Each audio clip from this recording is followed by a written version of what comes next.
You know, the hard part as you get older is it's not that you don't want to go fishing. It's the mental aspect of getting out there, especially if you're going by yourself.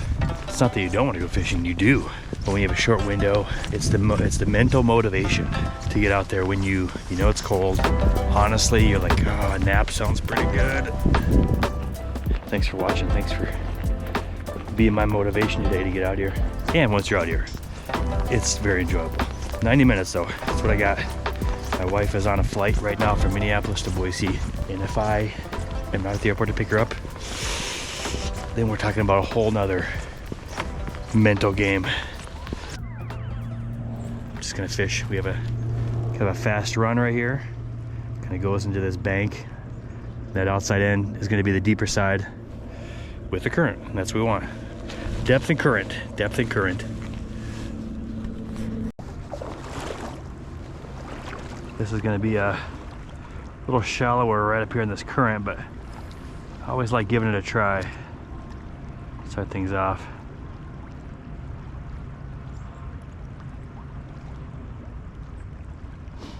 Typically, the bigger fish I've found have been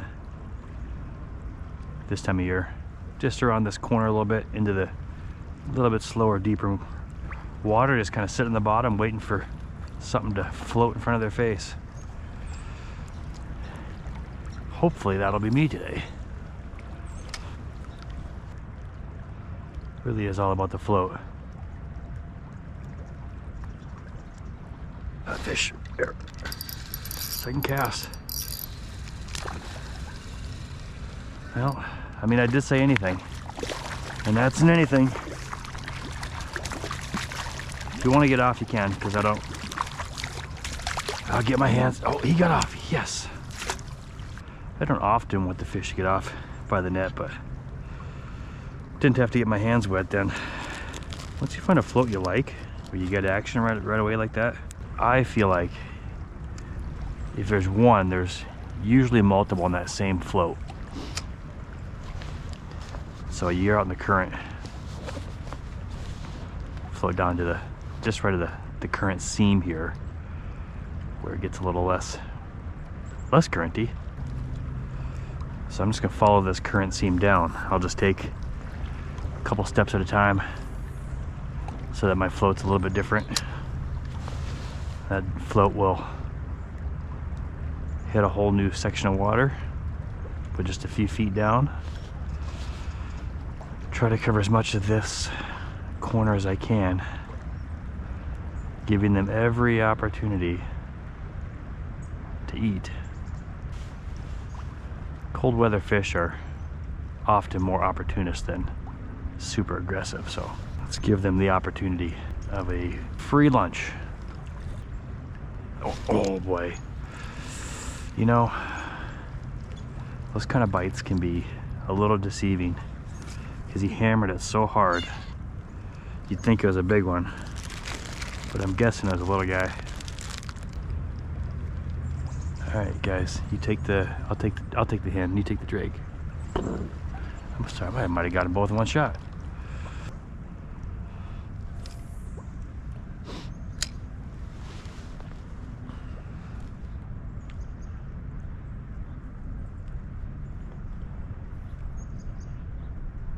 The fish right there. I just let that one take it a little longer. I'm tired of losing fish. I would like to catch one. Yeah, little brown trout.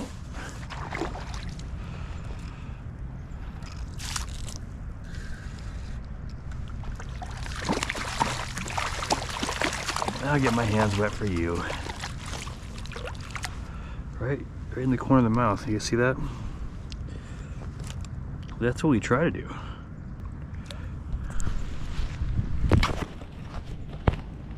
This fish right there? That's great color on that thing, huh?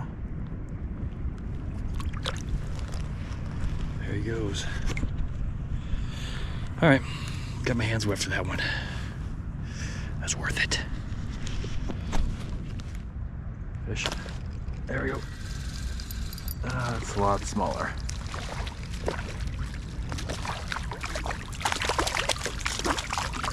Another little brown.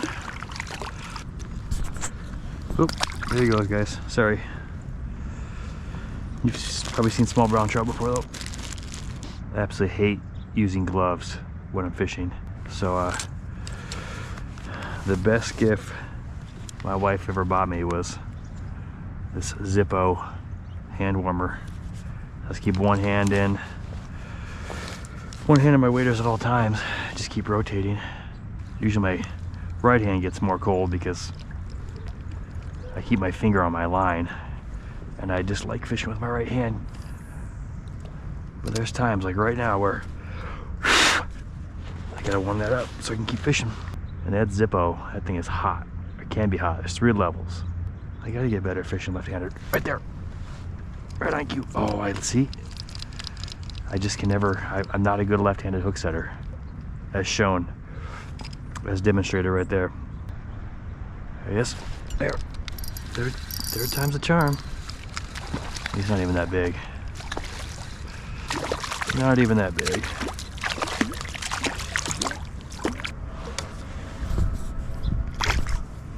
So it took 3 casts, but he's in the same spot every time, and he finally, in that last one, with a bigger piece of shrimp. We're gonna fish right in front of this this point of debris and trees coming out, and then it gets kind of shallow. And then I need to get out and warm up, so walk to a different spot quick while we got time.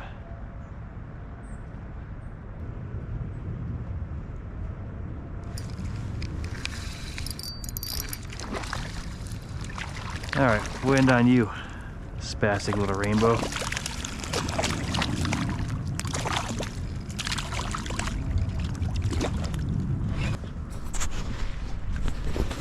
There it is. Nothing too exciting. Although I'm not upset about catching it. There we go. Feel the feet again. Feel the legs. Here's a little hand warmer right here. That thing right there's got 3 levels of hot. I like that, the hottest ones right now. But that is a great tool this time of year. So is having somebody with you to help get the hook on the back of your hood. How did that even happen? I tell you.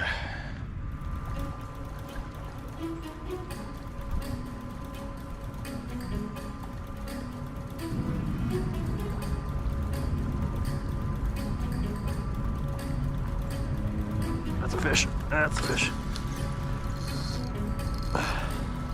He inhaled it. I felt him start swimming. Oh, he's bigger than I thought. That is what we want. I feel like, oh my gosh. What do we got here, guys? Swimming up river. Feels rainbowish, but he's heavy. Big head thumps. Staying down though. Could be a big brown or a big sucker. It's been a while since I caught a nice fish. My heart's kind of going. I think it's a brown. We gotta get him out of this current here. Oh man. Oh boy. Oh boy. Get over here. You see him? Look at that color in that fish.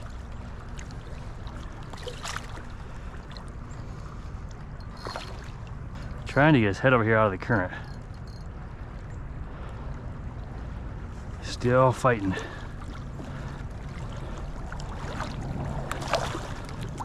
Oh, get your head in there. Oh, bad. Oh.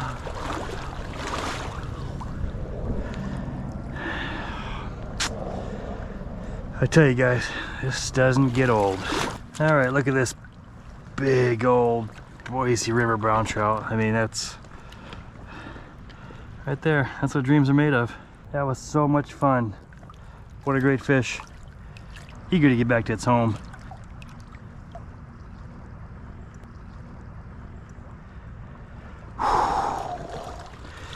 Oh man, that was fun.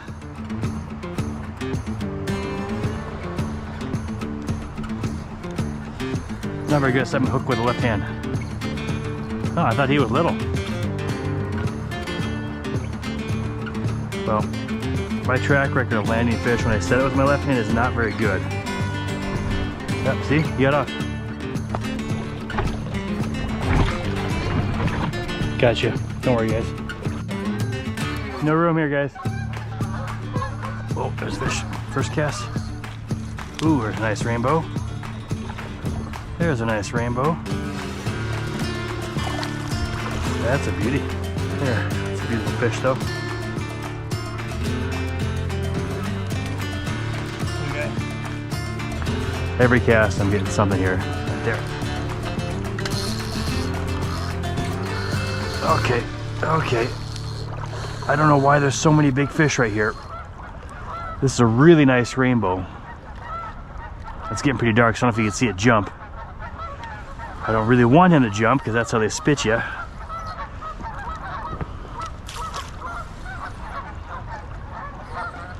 Wow, they're just gorgeous, gorgeous color.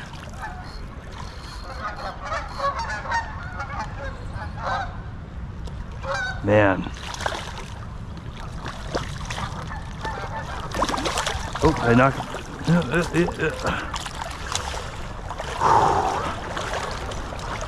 What a great, great fish. Just when you think you've caught enough rainbows, you're like, eh, not interested.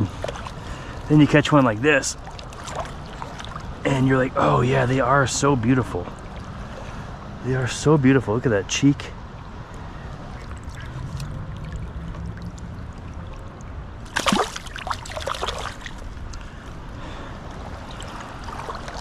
Well, that's like a fish. It's like a fish every cast here for the last 10 casts. That was a nice one. I mean, I would say nice. It's not like wow. I mean, the color was wow. The size is nice. All right, secret time. We often think of trout as the sophisticated, elegant fish. Kind of like the guys that fish for them. Not me. I'm not that. But one thing that you don't have if you're fly fishing is scent. I mean, you know, you can add scent, but it's something you don't usually talk about. I'm using shrimp today. Split shot, about 16 inches up, small hook. If I'm not using shrimp, there's something called a Wisconsin cheese curd. It's basically a yarn ball, and I use shrimp scent or something like that. I love shrimp scent because it's fishy. Just like if you're fishing sturgeon or catfish and they come hunting up that scent on the bottom, it's exactly what these trout do. I fish the same hole over and over again. A lot of times if I sit in a kayak, I'll anchor right above a hole and just let my scented bait, whether it's a yarn ball or shrimp.